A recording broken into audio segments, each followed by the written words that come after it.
Hello, welcome to Real Magic Review. This is no, let's do that. Let's do that. Look.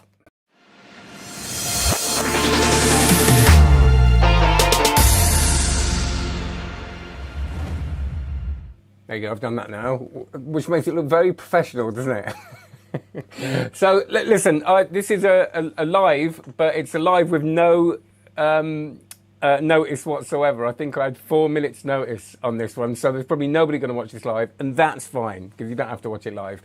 But I'm going to be doing this quite regularly, and I think maybe on a what day is it? Thursday, about this time, at about half past 5 UK. Hi, Jonah. We have one person at least. That's exciting. So I had an idea. In the shower. Nobody wants to imagine that, do they? Sorry about that. Just put an image in some of your head that's going to be horrible. But I had an idea, and I thought I wanted to, Mr. C, how you doing? I wanted to start doing something a little bit different. Just reviews. And I already do this. I do like discussions. I do little videos on my phone, and all that's great. And it's just exploring stuff, and it's keeping a bit of variety. But I thought people put some lovely comments. I don't mean lovely just saying nice things about the channel, which they do, which is really nice. Thank you very much. I'm lucky not to get that many haters, which is nice. But I sometimes don't get time to answer the comments properly. I do answer them, try to answer them all, but there's going to be a time. It's growing gradually, and there might be a time where I just have to do little answers. And I thought, even some of the comments have genuine questions, and I don't feel I can do it justice in the little comments section when I'm on my phone and stuff. And especially at the moment, because we're in lockdown, the kids are at home. Can you see the tiredness behind my eyes? But it's all lovely. But I thought I could do like a regular thing where I comment on the comments. Do you see what I did there? Comments on comments, you see?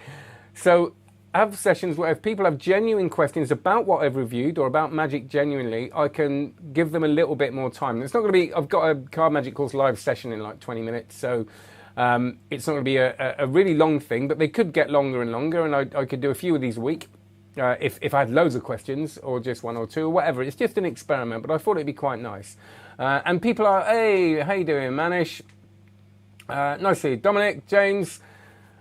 I'm tired too, yeah, you're homeschooling too, right? I think you said in one of your messages, which is just with parents, well, it seems like it should be quite easy, right? They're just doing stuff on computers, but by the end of the day, you're knackered for some reason. But there you go, it's not a bad problem to have. I think the kids go back in 3 weeks. Yeah, I'll believe that when it happens. So, I'm going to go through some of the comments. These were the comments I got from the HIT review that I did. And I just thought I'd do that. Now, if you've got comments that you put before HIT and you want me to answer them, just remind me. I'll look through them because there'll be some relevant stuff from the David Regal knives thing, which I might be able to find. I might do that as well. But I'm just going to go through these, good and bad. You know, some people have got some very constructive criticism. No, honestly, really constructive. It's nothing terrible. So this is from Mike on the Box. I think these reviews would be more interesting if you first show the effect or some performance. Otherwise, I find myself pausing the video and having to search on YouTube to see what you're talking about. I totally agree, and it's always a difficult one. When I started this channel, I wanted to do a full performance of me doing a full performance of every trick. And I did that on most of the tricks, or edited in bits and pieces. Sometimes it's not advisable to show the whole thing if misdirection's involved, and you don't want people to be able to pause it. And there's many non-magicians watching this, but just in case. And I then try, if I can't do that, I'll try and put clips of the performance in. Now, sometimes at the moment, it's very, very difficult, clearly, to get performance footage. Like someone like Luke Germain's HIT, it's a long routine. That routine, the full routine goes on for about 5 or 6 minutes if you watch it on the trailer, I think. So I do kind of make that choice sometimes to go, okay, people can actually watch the whole performance on YouTube. If I put it in the video, if that performance is 4 or 5 minutes, it's going to make the whole thing last a long, long time, and it's hard. I mean, I do long reviews anyway, and you can see the average view rate. I do get drop-off sometimes, but my choice is to keep doing long reviews because that's kind of what is me. I don't. It's not just about the product; it's about the conversation around it. And there was a really interesting one with HIT, and I made that call. So look, if I do a trick and you still feel that that's part of a thing, I sometimes do separate performance videos. Again, very, very difficult. I go to the offices next door with the girls next door, or up the road or in the cafe. I can't do any of that stuff at the moment. So do ask me questions around the performance, and again, if it's not clear, I can answer those in these sessions. That's kind of what it's for, to clarify, so you get a really good informed opinion of what you're going to get for your money. Because I do miss some stuff out of reviews, and of course I do, and I won't answer all your questions, but I will try and do as much of that as possible. But it is it's a good point. Some people liking it. Jason really likes the effect. He's already got it. Luke Germain is awesome and one of my favourite mentalists. I think he's great. Luke is really, really worth watching. If you haven't watched a lot of his stuff, or you've only seen his stuff on Magic DVDs, which is great, but it's more teaching stuff. If you ever get a chance to catch his show, it's really good. He's got a really lovely approach. He's very concise. You know, he's kind of very well scripted. Better review than you, thank you. Easy for me to say. Oh, this is this is one of those comments where I genuinely didn't know what to think. I didn't know how to react to this. So I was like, oh. Right, so this is from Chris Douglas. I love this guy's honest, down-to-earth presentation. Isn't that lovely? What a lovely thing to say. Right, thank you. Far from an educated man, but stutters and muddles his way to understanding magic and enjoying it. Great stuff. I read that and I thought, I don't know how to feel. I don't know how to feel. I don't know whether, like, thanks, I think. I love that. It's far from an educated man. My children are going to read this. That's ammunition for my children. They're like, someone on YouTube watched your video and just decided you weren't educated. I just mean, and stutters and muddles his way. Now, I suppose you've got a point, you know. It is a bit stuttery and muddly, isn't it? It reminds me, and hey Luke, how you doing?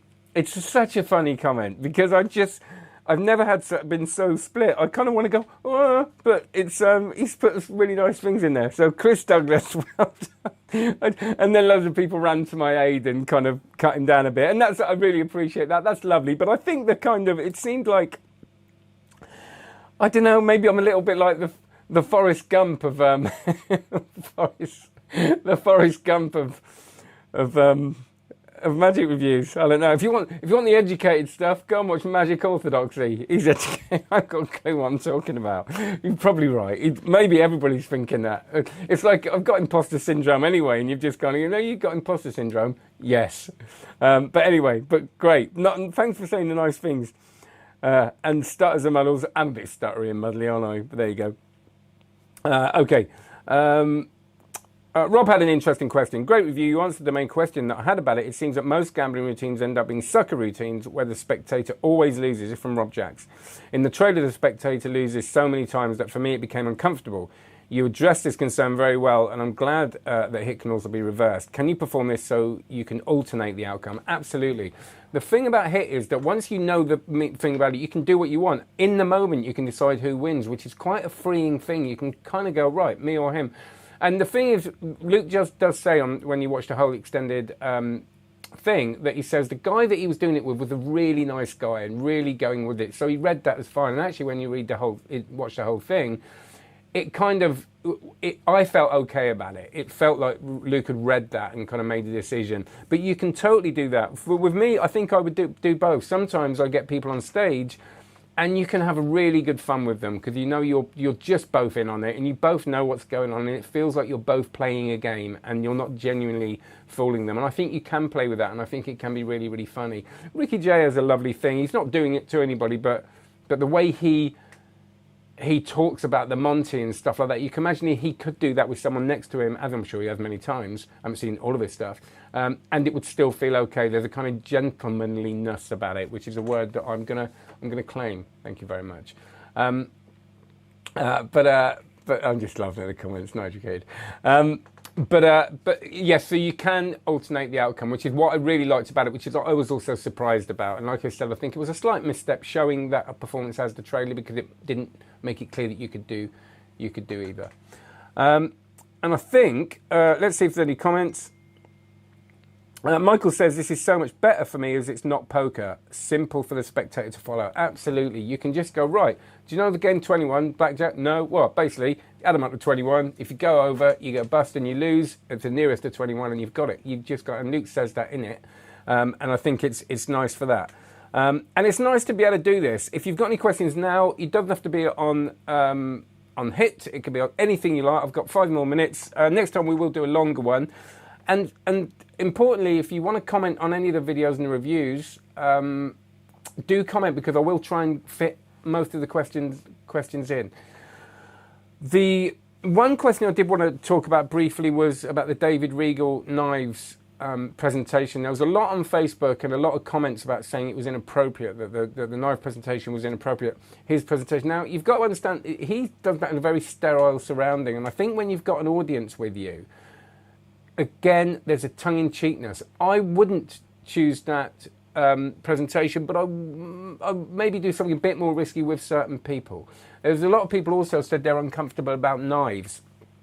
The thing about these, even though they're a bit bigger than the normal colour changing knives, there is a kind of cute aspect to them. Not in a negative way, but the size of them and stuff, they look so unthreatening. And the thing is, they almost look like letter openers, and they're very unthreatening knives. And so when you think of different types of knife, knives that you eat with, they're not threatening. And I don't think these look threatening. I think they look like a kind of almost a decorative thing.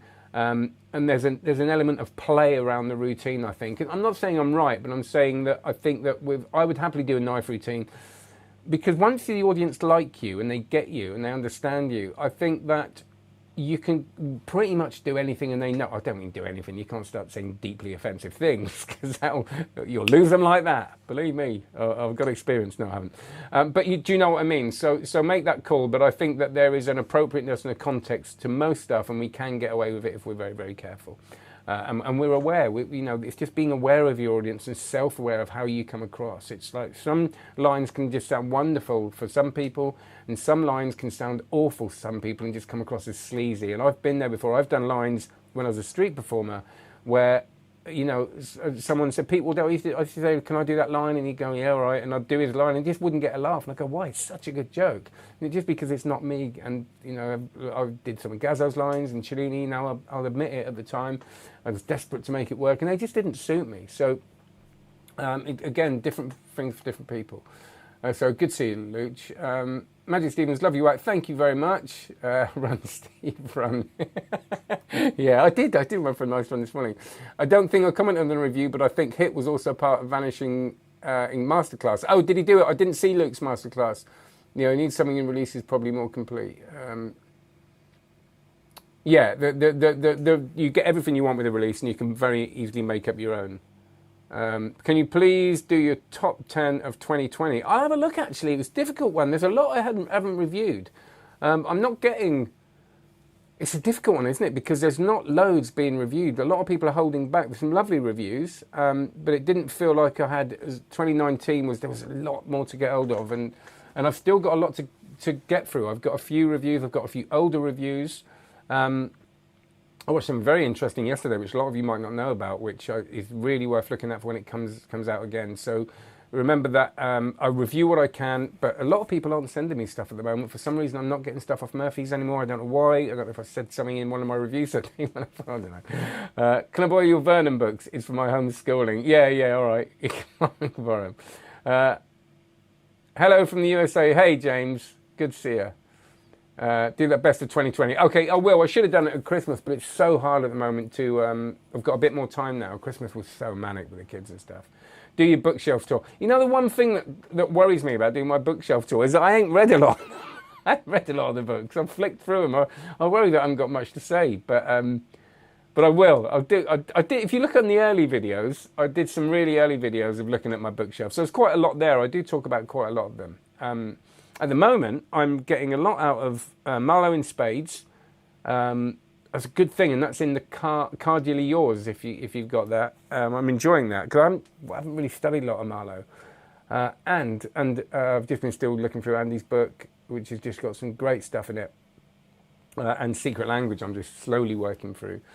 Yeah, Marlowe in Spades is good. If you kind of It's got some nice, if you're just starting to do faro work and you don't quite understand it, it's got some really sort of simple concepts with faro work in it. So, but anyway, thanks a lot. That was good, wasn't it? I'm going to do loads of these. Comments on comments. It's quite a nice, fun thing. If you like it, let me know in the comments afterwards. Not these live ones. I never. Secret Languages, Elder Gumarez is his book, which is great. I'm now going on to the card course. I forgot to say at the beginning, do check out Card Magic course. Like and subscribe. It makes all the difference. We're doing a live session now in 5 minutes on non-card magic. So we do loads of stuff, and that's live sessions like this, but Zoom ones, you can ask me any questions. I've got the camera set up and stuff, and we've got all that going on, which is lovely. So have a great one. It is amazing, isn't it, Phil? It's a beautiful book, and there's a lot to get through there. So thanks very much. Like, subscribe, cardmagiccourse.com. Please do check it out and have a look at the blogs on there. Some people quite like the latest blog I wrote on sleight of hand magic or self-working stuff. And I may jump over and troll you on Zoom. Yeah, cool. All right, mate. So take care. Have a lovely one. See you later, everybody, and thanks so much. Bye-bye.